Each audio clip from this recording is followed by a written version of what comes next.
So recently, I've been having like confusions as I've been like seeing different views on certain things. What is like the what is considered free mixing that is prohibited? Like, is for example, is like sitting with your uh in a gathering with your like uncles and their wives or cousins. Is this considered haram free mixing it if you're just sitting there, or like what is considered in reality haram free mixing?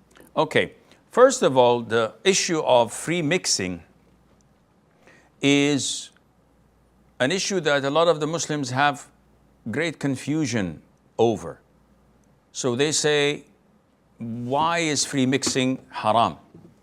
And why are the Muslims, men and women, going around the Kaaba in the Haram and doing sa'i between Safa and Marwa, and this is not prohibited? Why do women and men go to malls and supermarkets? Why do they sit in restaurants and buses and airplanes, etc.? First of all of these are not free mixing.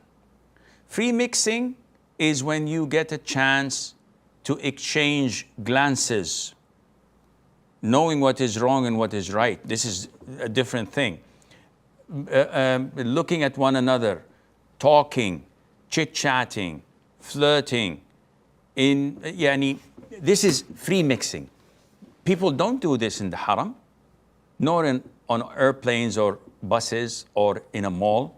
They just walk. They don't know each other.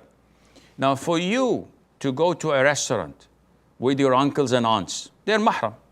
But with your cousins, female cousins, and you sit on the same table, and she's sitting in front of you, she's not wearing the hijab, and probably she's putting some makeup, and everybody's talking freely and mixing and laughing and chit-chatting and engaging in conversations. This is free mixing. This is where shaitan is setting his traps and waiting for the right moment. He has already thrown his bait and waiting for the right moment. And this is what Islam prohibits. And this is part of blocking the means. So some things are haram for their own sake, and something are haram because they are means that would take you somewhere.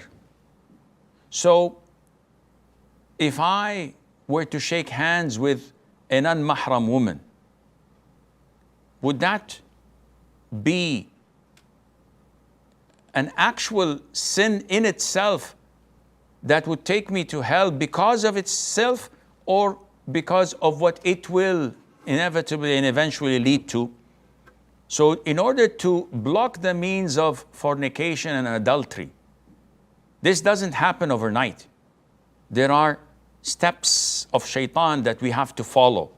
And one of them is looking, one of them is chit-chatting, one of them is touching, one of them is seclusion, and then you take it to third base. This is what's haram in Islam. So the means that lead to haram, they also become haram. And Islam tells you to cut and block the means. So I hope this answers your question, Mustafa.